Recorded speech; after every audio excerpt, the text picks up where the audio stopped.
जन्मको कारण के हो त? मैले यदि आफूलाई नभेटिकन मरे भने अब मेरो काम अधुरो रह्यो।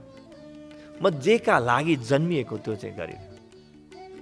मेरो आफैसँग परिचय भएन।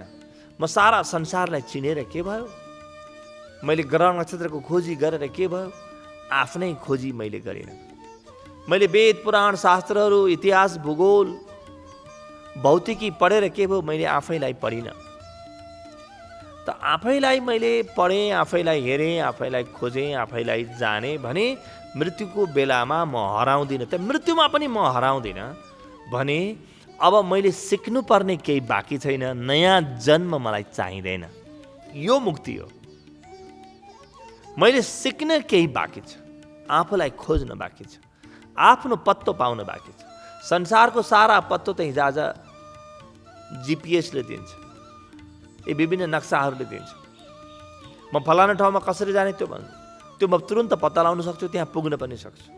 बिस्तारै गएर भोलि संसारभरि कहीँ पनि राहदानी नचाहिने, भिजा पनि नचाहिने बन्ला। जुनसुकै ठाउँमा पनि म आफै जान सकौँला। भोलि मङ्गल ग्रहमा जाने, बृहस्पति ग्रहमा जाने ज्ञानहरू पनि बन्लान्।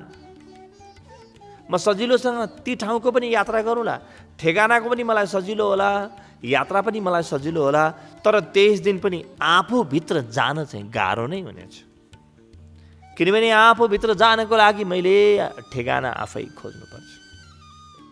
म भित्र जन्मिनुपर्छ, यो प्रश्न। अध्यात्म के हो? आफैदेखि आफैसम्मको यात्रा हो। संसार के हो? आफूबाट बाहिरतिरको यात्रा हो।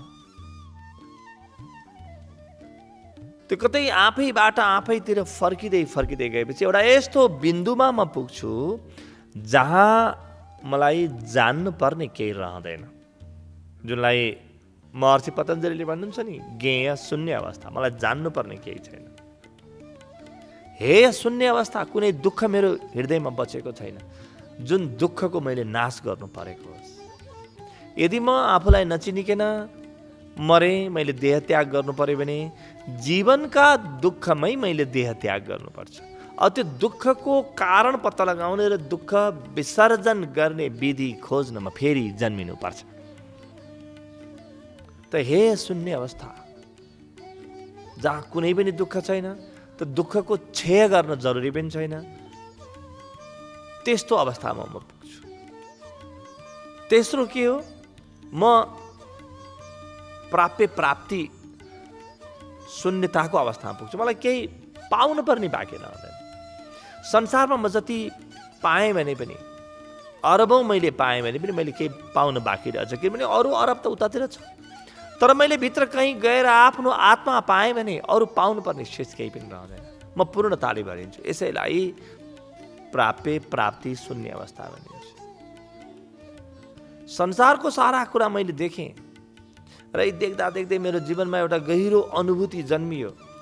त्यो अनुभूति जन्मियो भने त्यसलाई चिकित्सा शून्य अवस्था भनिन्छ। त यी कुराहरू मैले पाएँ कि पाइनँ? कि मैले आफ्नो हृदयको गहिराई नाप्न सकेँ कि संसारको लम्बाई चौडाई मात्रै मैले नापेँ? समुद्र कति गहिरो छ मैले नापेँ होला, वा मेरो पानीको स्रोत कति गहिरो छ मैले नापेँ, तर मेरो हृदय कति गहिरो छ मैले नापेँ कि नापिनँ? सगरमाथाको उचाइ मैले नापेँ होला, आकाशसम्मको दूरी मैले तय गरेँ होला, तर मेरो हृदयको उचाइ र मेरो हृदयसम्मको दूरी कति छ कि मैले नापेँ कि नापिनँ? त्यो एउटा फरक यात्रा हो जीवन। यो फरक यात्राको लागि मैले सारा संसारलाई छोडेर आफै भित्र मात्रै प्रवेश गर्ने प्रयास गर्नु पर्दैन। संसारले पनि मलाई हजारौँ कुरा सिकाउँछ, बस सजग हुनु जरुरी छ।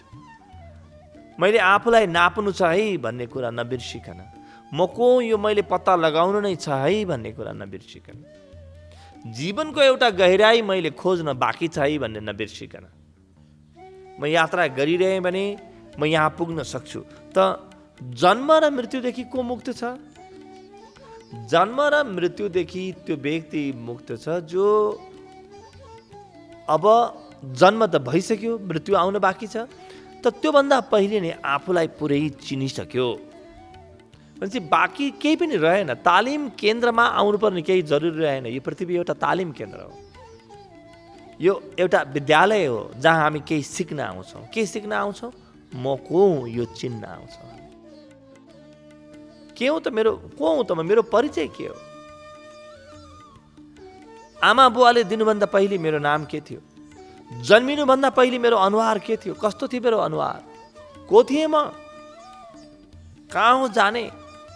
यत्रो विराट ब्रह्माण्डमा म आएँ फुत्त बिचमा, पक्का पनि बिचमा त केही आउँदैन। अरबौँ वर्ष भयो पृथ्वी भएको, म कहाँ थिएँ त्योभन्दा पहिले? यसै त केही पनि जन्मिँदैन। बिउ नभइकन त कुनै वृक्ष आएको हामीले देखेकै छैनौँ। बिना बिउ त केही पनि हुँदैन। मेरो बिउ के हो? त्यो बिउको मैले खोजी गर्न थालेँ र म कहाँ पुग्छु, मबाट कुन वृक्ष बन्छ त्यो वृक्षको खोजी गर्न थालेँ। त बिउदेखि बीजदेखि वृक्षसम्मको खोजी मैले गरेँ भने म आफूलाई पुरै चिन्न सक्ने हुन्छु। त्यो यो तालिम सकिन्छ। ऋषिहरू भन्छन् कि जीवन आफैलाई चिन्ने तालिम हो। हेर्नुहोस् त, म हिँड्न थालेँ भने हिँड्न सक्दो रहेछु भन्ने थाहा हुन्छ। दौडिन थालेँ भने बल्ल दौडिन सक्दो रहेछु भन्ने थाहा हुन्छ। खान थालेँ भने खान सक्दो रहेछु भन्ने थाहा हुन्छ। बोल्न थालेँ भने बोल्न सक्दो रहेछु भन्ने थाहा हुन्छ। प्रेम गर्न थालेँ भने प्रेम गर्न सक्दो रहेछु भन्ने थाहा हुन्छ। त मैले आफ्ना क्षमताहरू म चिन्दै चिन्दै चिन्दै जान्छु।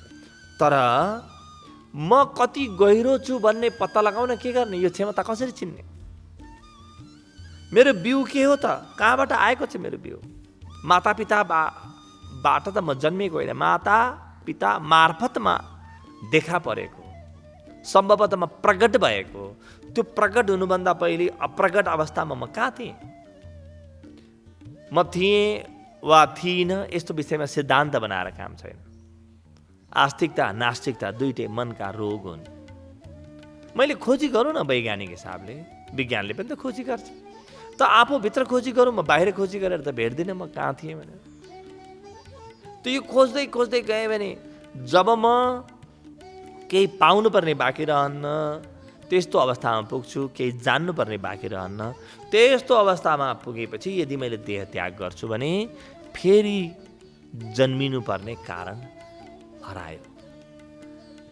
त अध्यात्म भन्छ आफूलाई चिनिसकेपछि फेरि जन्मिनु पर्छ। बस चिन आफूलाई।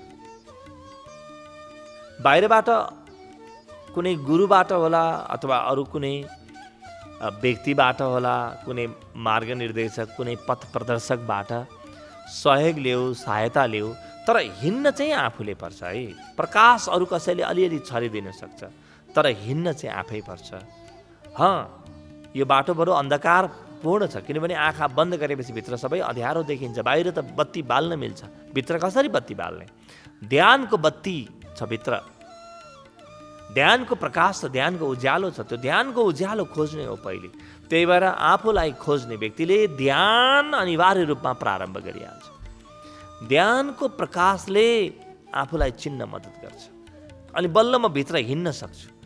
बाहिर त मैले फरक प्रकारको प्रकाश बनाउँछु होला, फरक प्रकारका यातायातका साधन होलान् मेरा, तर म भित्र जाने यातायातको एक मात्र साधन त्यो मेरो खोज हो र त्यहाँ आउने प्रकाश मेरो ध्यान हो। अब म खोजौँ, मेरो आफ्नो खोजको वृत्ति लगाऊँ, आफ्नो सारा बुद्धि लगाऊँ। म रात दिन म यो बाटोमा हिँडौँ त हरेक व्यक्तिभित्र आफ्नो बिउ लुकेको हुन्छ। उसले भेटिहाल्छ, उसले खोजिहाल्छ। र यो भेटसँगै यो खोजसँगै जीवनको एउटा चक्र पुरा हुन्छ। मैले देख्ने देखेँ, मैले जान्ने जाने, भोग्ने भोगेँ, पुग्ने पुगेँ, पाउने पाएँ। अब शेष रहँदैन। जब शेष केही पनि रहँदैन त्यसैलाई मुक्तिको अवस्था भनिन्छ। र यो मुक्ति हामी सबैको पहिलो अधिकार।